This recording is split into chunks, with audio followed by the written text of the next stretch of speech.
Hi everyone. We're going to work today on different types of investments that you can make and the math that goes along with it. So we're going to just talk about different types of investments, things that we've already have and things that would be kind of new. So we've already learned many different ways that your money can be invested that grows over time and provides you with more income than money just that you work every day. Okay, so think of different ways that you can invest your money. So we've talked about just bank accounts.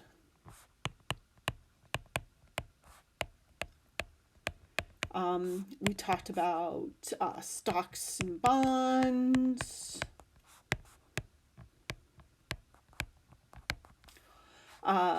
Maybe you might want to invest in real estate. Maybe you want to become like a flipper, real estate flipper.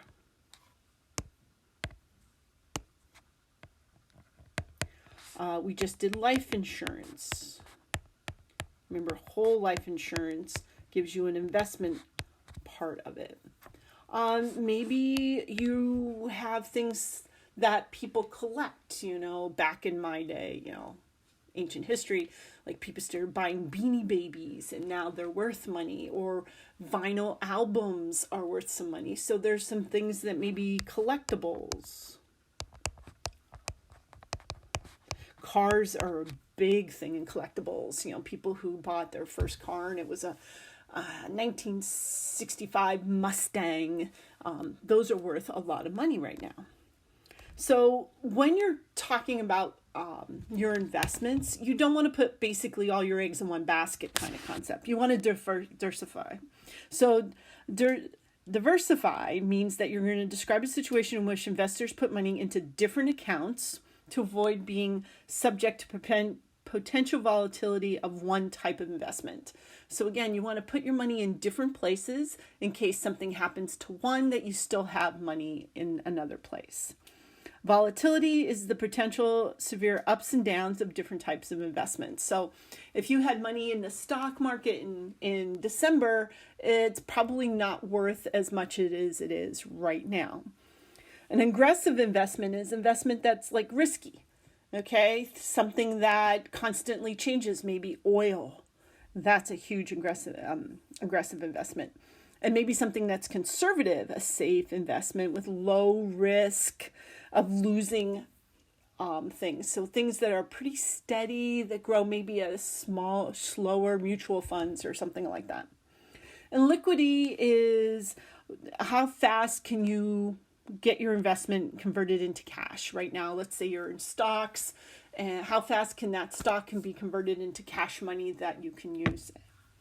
All right, so let's take a look at some examples. So we have Amelia here, and she's planning to invest $90,000 of an investment or inheritance that she received. And she plans to invest a little bit in everything. So 20% in growth, 25% in income, 15% into corporate, and the remainder, whatever's left, into a CD. How much money can she allocate in each category? Well, the first thing I noticed that we're missing how much is she investing into a CD. So keep in mind that since it's a percentage and we're going to use all of it, we're going to have 100% as a total. So let's find the total of the 20, 25, and 15 first. Okay, so 20 plus 25 plus 15. So that's going to give me a total of 60%. Okay, I could have made these decimals, but let's just talk in terms of percent right now. So 60%. And since the total is going to be 100%, I need to find out how much is left to invest in that CD. And that's 40% of the total $90,000. So we want to find out how much is going to go in each one of these investments. So let's do growth first. So growth, she's going to do $90,000 times her 20%. And that's going to give her a total of $18,000. Okay. In the income stock, she's going to take $90,000 times the 25%, and we're going to get $22,500. Okay, 15% into corporate.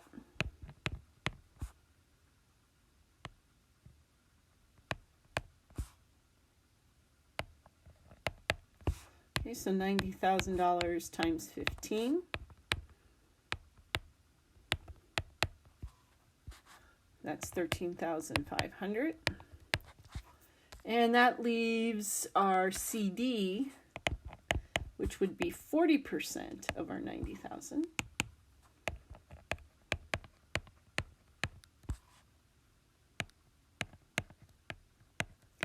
Okay, so we're going to get $36,000. Okay, so that's how much she's going to invest in each one of those categories. Now, if you notice, she put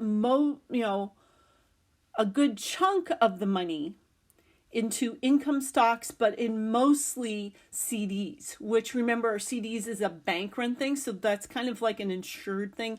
That would be a safe investment, okay, or conservative investment. All right, so let's talk about Caitlin here. Again, she seems to have $90,000 from a bonus that she received at her job. As shown in the graph, so we have this pie chart down below. Some of her investments were put into different categories. So you have 40% in CDs, 13 in checking accounts, 28 in growth and income, 10 in corporate bonds, and then we have something that's called speculative stocks, and 9% of her income went in there.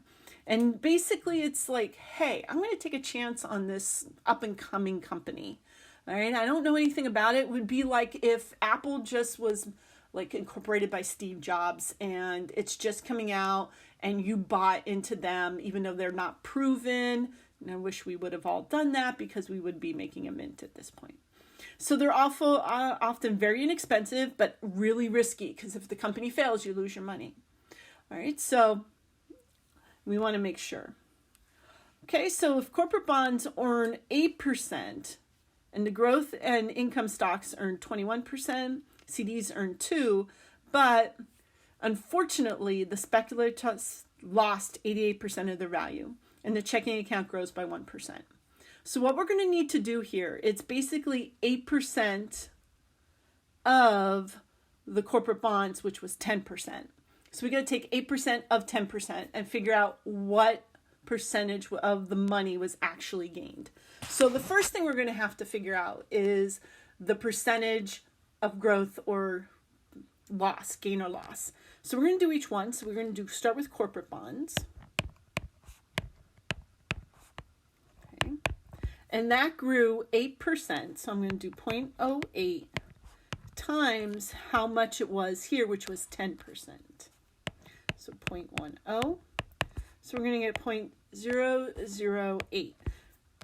Okay. So if I was doing it as a percent, that's 0.8% of the $90,000. So she gained that much. All right. So the next one, it was growth and income.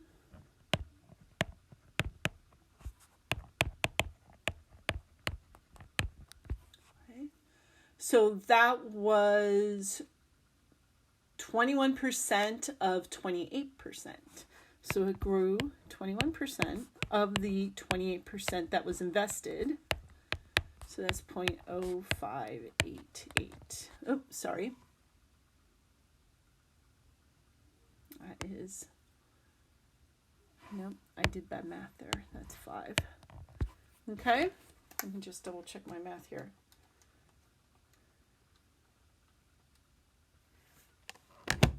That's 88. Okay. All right, and then we have CDs, which was 2% of the 40%.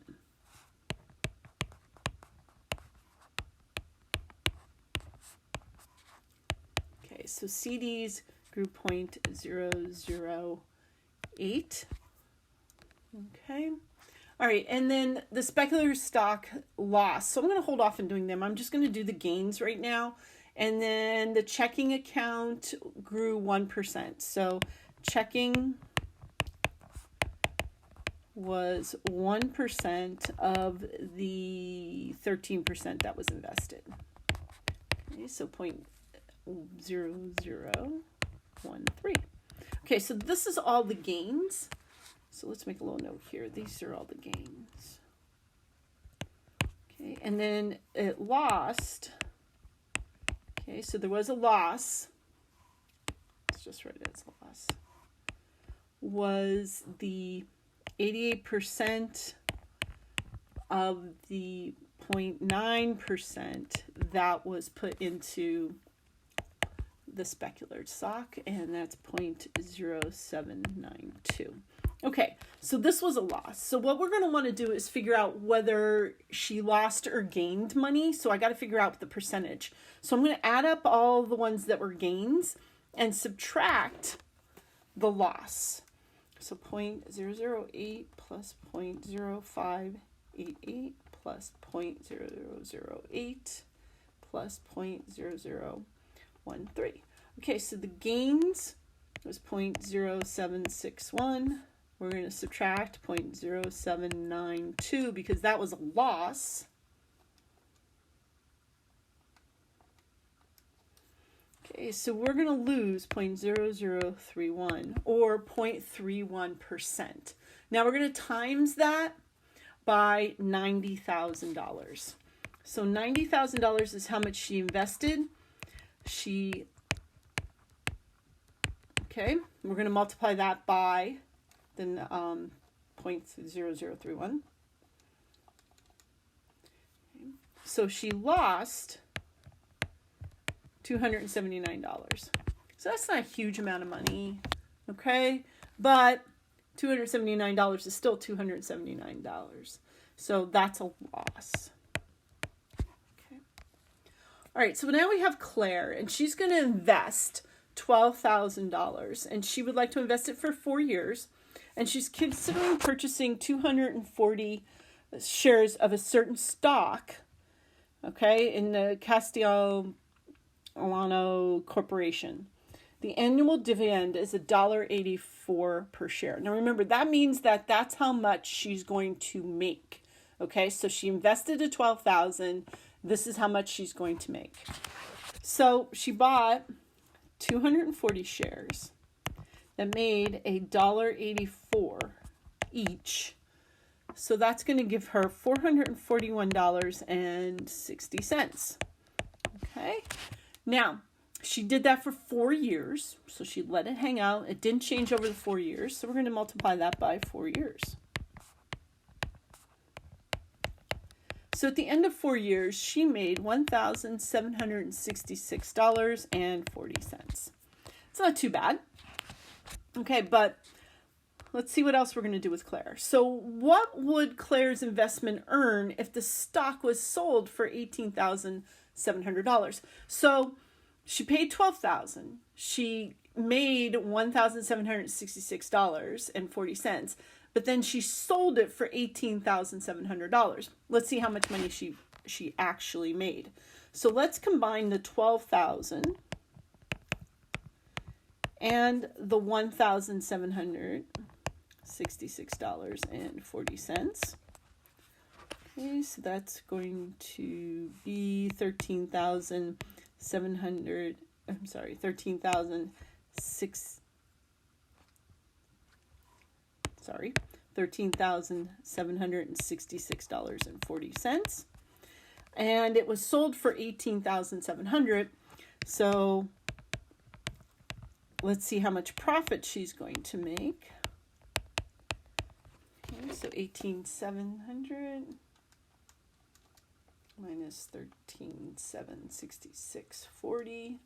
So she made $4,933.60. Not too bad. Okay.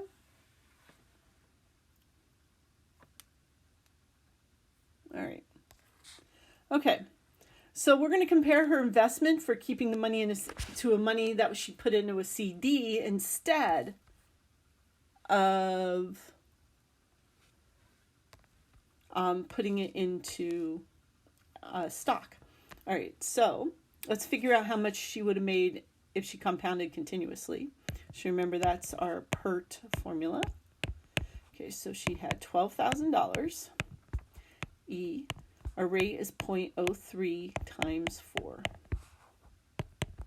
Okay, so I got $13,529.96.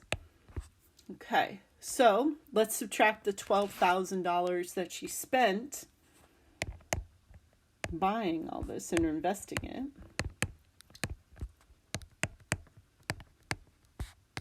Okay, so we should get $1,529.96. Now, compared to the $1,766.40, she made about $200 more. Okay, not a whole lot more, but that's still more than investing it into a checking account or thing like that, a CD. All right, so now we have Jennifer and Kevin, and they bought a property for $350,000, and they're doing an investment, so they're going to flip it, okay? They paid $50,000 down payment and borrowed the $300,000 at 5.2% annual percentage rate. The mortgage is for 15 years. Based on research they've done, and if they spend money and clean this up, they're going to be able to sell the property in 10 years for $1.5 million. We want to figure out how much money did they gain when the selling price is compared to the total down payment of all the payments, interest, everything else. So basically, what's the profit? How much money did they make? So we're going to have to figure out how much they paid monthly payments total.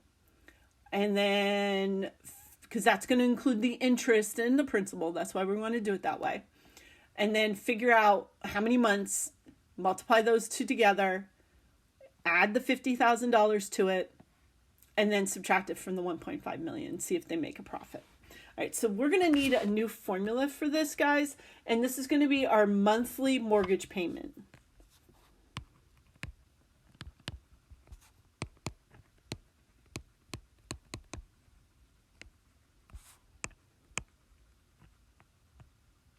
Okay, so it's going to look like this. That the monthly mortgage payment is going to be how much we paid, or how much did we borrow, the rate divided by 12, times 1 plus rate over 12, because it's 12 months, 12 times the time that's involved. The whole thing divided by 1 plus the rate over 12 to the 12 times time minus 1. Okay, all right, so they borrowed $300,000. Their rate, 0.052 over 12. Okay, times 1 plus 0.052 over 12 to the 12 times 10. They're doing 10 years. No, sorry, 15. Okay, all over 1 plus 0.052 over 12 times minus 1. Okay, so again, guys, we're going to want to do the top, do the entire top. Okay, 3.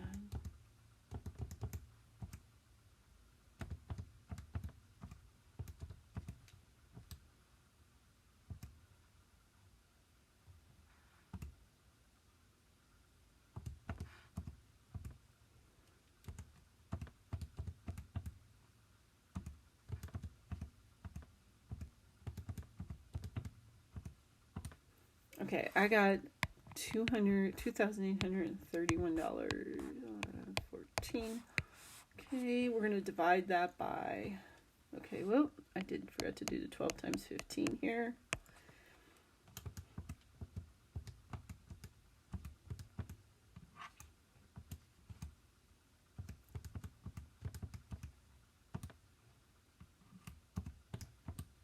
Okay, so 1.1777.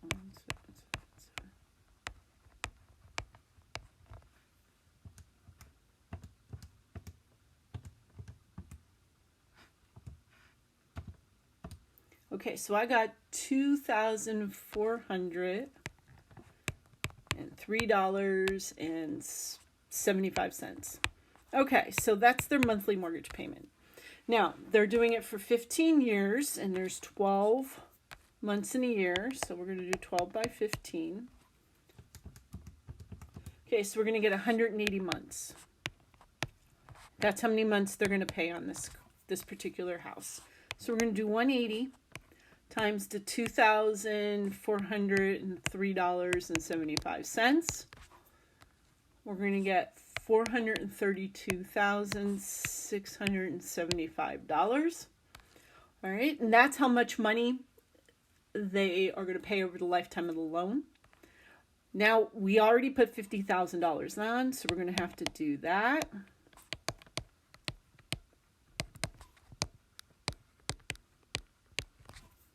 Okay, so that's going to give us $482,675. Okay, so that's the total amount of money they have invested in this house. Well, they're going to predict it's going to sell for $1.5 million. So $1,500,000 minus $482,675, and we're going to get $1,017,325. That's not a bad profit. All right, let's try this last question, and we'll call it a day. All right, so Rob pays $98 per month for a $100,000 whole life insurance policy. Rob holds the policy for 29 years and then unfortunately passes. His beneficiaries would receive $100,000. So we're going to compare this to investing $98 a month for 29 years at 4.6% interest compounded monthly. Okay, so we're going to need a formula for this as well, and that is going to be the periodic investment formula. Sorry, so we're going to need a balance for the periodic investment formula.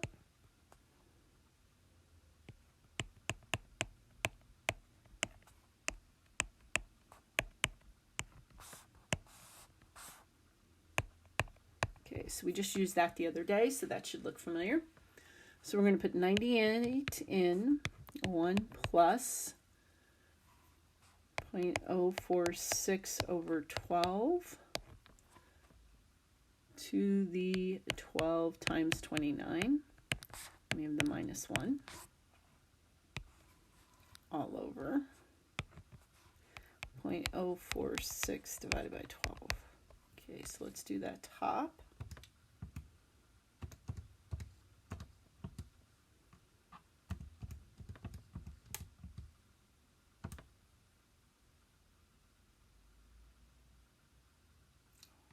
Sorry, I messed that up.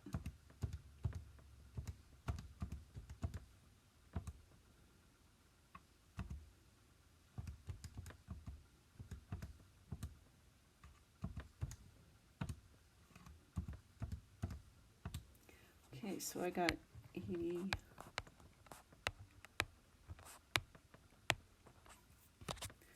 all over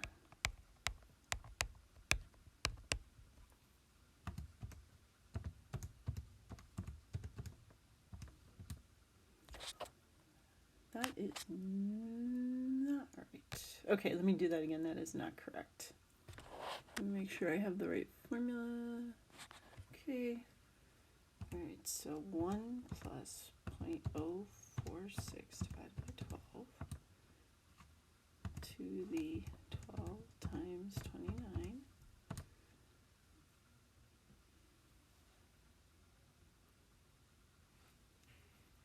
minus 1 times 98. Aha. Somewhere along the lines I did bad math.